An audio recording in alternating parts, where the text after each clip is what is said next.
Kvo vadis?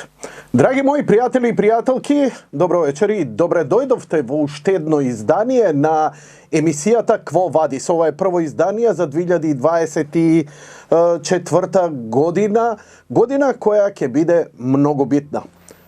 Uštedno da se predstavime, ja sam Janko Ilkovski, govodam ovoj analitički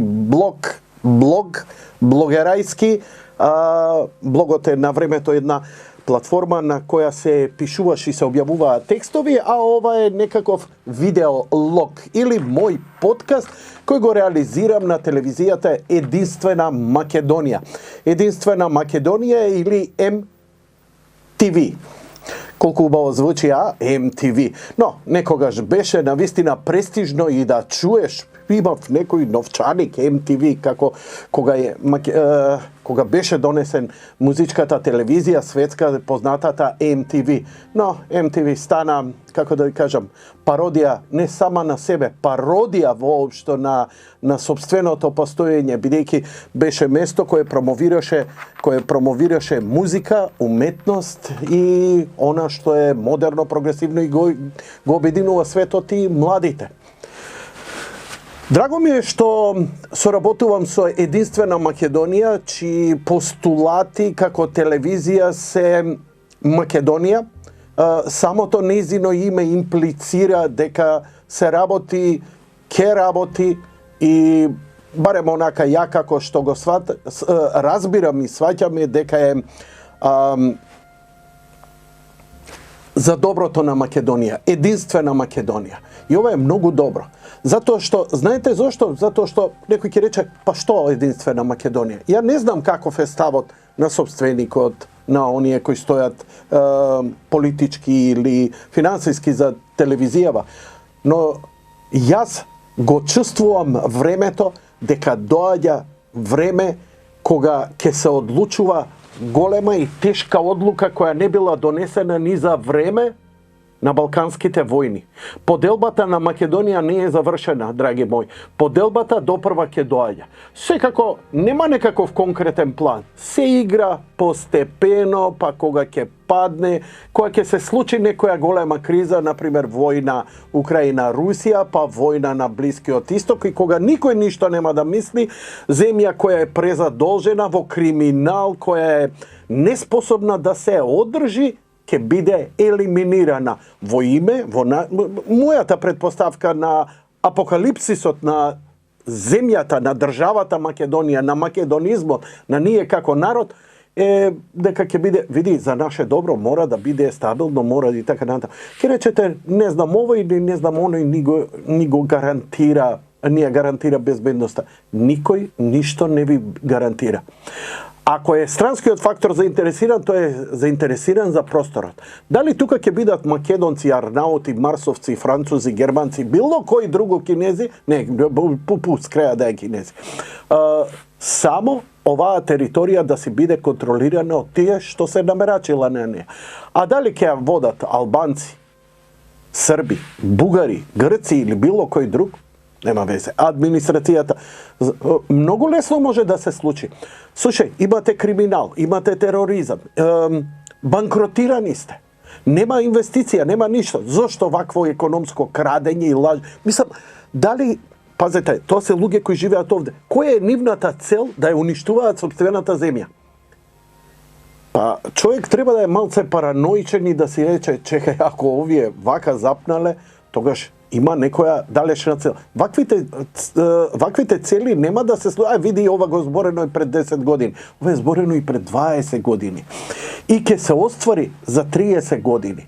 Ako nije, ne deluvame. Kako ke deluvame? Kako možemo da deluvame protiv svetskite trendovi, protiv ona što je golema geostrateška igra? Dragi moji, 2024. godina ke vi bide važna, zato što ke se ohrabrite vije kako narod, ne Makedonci, nego site građani vo Makedonija, ke se ohrabrite deka možete da ja srušite ova kriminogena vlast. Maj mesec, 8. maj, treba da proslavime. Nije važno da li ke pobedi vaša ta partija. Važno da izgubi ova. И со нас, со вас, треба да слават и оние кои се од таа партија. Затоа што има многу луѓе, македонци, кои веруваат во каузата на социјалдемократијата или на ДУИ. Но убеден сум дека 90% не верува и не го сака крадењето, лажењето, заташкувањето. Погледнете што све преживеавме. Сакате од аферата со Боки, сакате од аферата со корона, со кризата, кога народов масовно умираше. Сакате со запалени болници, запалени автобуси, нема обвиненија, нема кривци. Сакате фабрика за автомобили која никога, електрични автомобили, која никогаш не е изградена, стотици милиони фрлени. За коридор кој не е шајка закована, стотици милиони фрлени. За терористички напад на контролата на летање, никому ништо, се било дрн јарења. Луѓе мои, за наше добро, Македонија нема да обстане со политичка агенда. Македонија може да обстане само со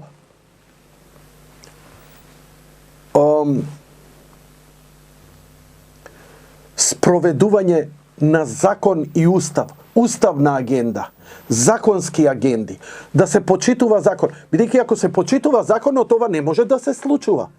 Дали ме разбирате дека ресетот започнува со луѓе на кои ќе им дадеме силна поддршка да се обидат нешто да направат. Овие дури и да сакаат, дури и да ве убедуваат. Не можат. Не можат. Ова е толку забегано, толку за корумпирано, толку зацапано. Ние ќе гледаме клатење на фронтот помеѓу Русија и Украина и треба да ни биде битно малце да следиме што се случува, бидејќи Русија и Украина е моментот кога преминот од короната кон ова, затоа што короната да завршеше, ќе имаше светски судења за злосторство против човештвото. Она што го правеа светските владите на големите земји, со притисоци, со тролање, со еден чист фашизам, треба вакцина, не треба вакцина, треба затвори ги бизнисите. Не уништија тотално економски. Децата психички и здравствено, со намален имунитет, не се враќа црна кошлица. Од што се враќа? Од што ги државме изолирани, имунитет на деца се враќа само и исклучиво со комуникација и се билда нивниот имунитет. Не е битно. Со девастирано образование. Луѓе мои, тоа е пострашно него сите овие убиства. Вања е само, како да ви кажам, символ на криминалот на ова владење, на неспособноста.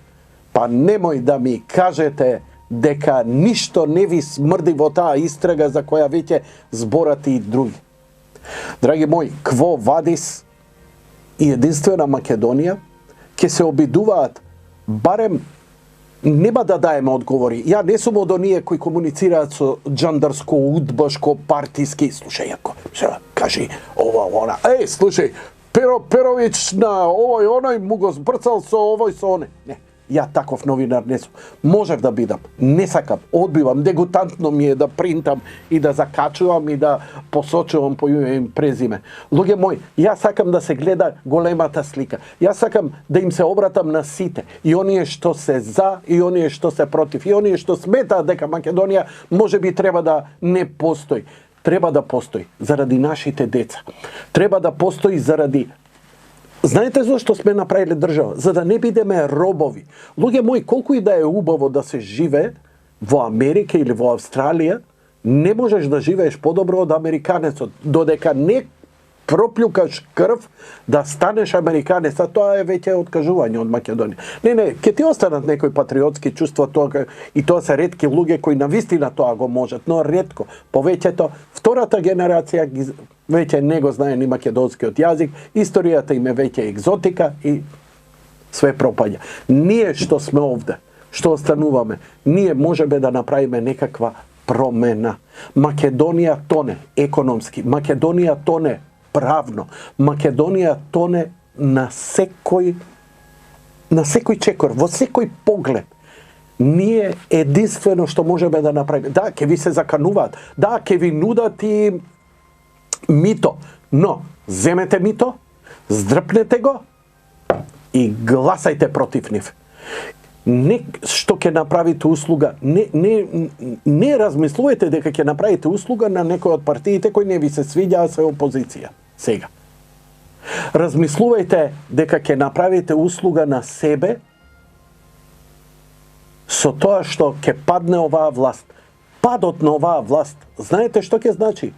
Бегање на криминалците. Таа партија ќе се нема да исчезне. Таа партија ќе се ресетира, ќе се исчисти од криминалци, од дебили, од ретарди, од кратци, од манипуланти, бидејќи нив им треба власт за да можат тоа да го прават. Русија и Украина оваа година ќе биде завршеток на војната. Тоа е мојата проценка, бидејќи ќе мора да ја стават Украина на преговарачка маса. Сигналите така зборат, ќе видиме наредниве месеци. Чекам уште неколку сигнали да ги видам, затоа што ги прават и натаму топло-ладно, бидејќи Украина не води војна, води НАТО против Русија. И тоа прокси, лукаво. Со обид економски да ја исцрпат Русија. Не се глупи ни НАТО, а не се глупи ни русите. Они многу добро знаат каква игранка се игра. Но проблем е што Русија своите ресурси со кои се одржува, иако енормно ги троши, она сепак има економски напредок. Тоа не го очекува. Трошоците на Западот се огромни, а општото мнение, општата поддршка паѓа. Бидејќи демократијата и во најлош случај мора да дозволи спротивно мислење, колку и да гледате, доскоро не смееше никој да се спротистави на мислењето на НАТО или ставот или Русија да се мрази, Украина да се пази. Сега веќе чекаме, дечки, шо правиме ние полека. И тоа е добро. Добро и за едните и за другите, а особено за Украина.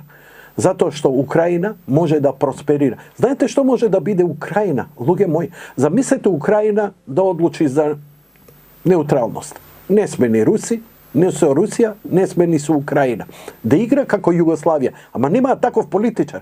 Имаат една безвезна дрндупка. И сега замислите таа огромна земја, со тие огромни ресурси, Русот ќе се обидува колку толку да ги задоволи. Не прогонувај руси да им ги правата, имај добри односи, ќе имаш ефтини енергенси. Од запад ќе ти прави. Ви текнуе Тито што правеше со Југославија? Златно време, Господ идел по земја. Не бе, брат, бе. Не бе, брат. Играш и со двајцата, лукаво им играш. Да бе, со вас сум. Не бе, со вас сум. Не, ги дупам овие, затоа земам пари. Абе, буквално така. Што мислите, Тито беше некој мастермайнд? Не. Многу убаво трговски знаеше баланс. Кога почна тоа да му бега од поднозе, ги создаде третиот свет, затоа што и овие не беа глупи. Па слушај, стварно и нас, и Египет, и Индија не притискат. Дај ќе создадеме еден блок. И сега сите се додворуваат на тој блок, станува помоќен. Така и со Украина ќе беше. Еве исто и со Израел. Израел цел свет го мрази, затоа што на палестинците вака или онака им правел, они немале држава. Знаете што? Може би сте во право, може би не. Само неколку факти. Сите земји околу Израел се арапски. Генерално исламски. Израел нема друга земја. Израел нема варијанта Б. Они прават и така натаму. Значи, тоа е една исконска, дури библиска борба. И има зошто во идеологијата на Израел они да се толку агресивни, дури преагресивни, затоа што сеќавањето на Холокаустот кај нив е многу свежа. Израел нема да дозволи, Израел ако треба ќе си фрли сам на себе атомска бомба, ама нема да дозволи прогон на сопствениот народ како што тоа било некогаш. Ова е една општа слика и арапскиот свет, кој за жал е поделен, може многу лесно и многу брзо ова да го направи. Но сега замислете еден убав баланс на Блискиот Исток, нема закрвеност, нема војни, лесно се разбираат. Кога се почувствува дека тоа ќе се случува, изникна Исламската држава. Една радикална терористичка организација. Која поддржува бе таа? Луѓе мои, ќе гледаме еден интересен развој, многу брз на настаните. Во Соединетите држави се случува, во Америка се случува миграцијска криза, значи луѓе, емигранти, илегални емигранти масовно преминуваат. Кога велам масовно, ова што за 4 години не влезе во Европска Унија е само фрагмент од оно што влегува месечно во Соединетите држави. И тоа власта го дозволува со многу проста причина. Ке ги направи своји гласачи. Они во моментов се обидуваат да протнат закон со кој ќе им дозволи на сите илегални емигранти да гласат. За кого ќе гласат? За патриоти? За оние што сакаат, си ја сакаат земјата? Или ќе гласаат за овие што им ги пуштија? Бидејќи, јас и вие само пробајте да дојдете за виса. На клоци ќе ве дигнате неоткалено. Само пробајте да видите, или пробајте да влезете легално. Но пробај илегално, нема проблем. Перверзијата иде до таму што ги тераат дури и да ги вдомат, затоа што веќе школите и хотелите им се преполни, вдомете ги. Надвор од умот. Тоа што ќе се случува во Соединетите Американски држави ќе одекне силно во светот и како тоа ќе се одрази ќе видиме. Сепак тоа е голема држава, тоа е многу моćна држава која буквално владее со целиот свет, но забега. Како и оваа власт што забега овде за многу кратко, така и низ целиот свет. Ке треба нови луѓе, нова свежа крв. Среќна нова 2024, Господ нека ни е на помош. Христос се роди, навистина се роди, да дочекаме мирен и спокоен Великден и работите набргу ќе почнат да се менуваат конечно на подобро. Овде гуши веќе не се трпи. Кво вадис?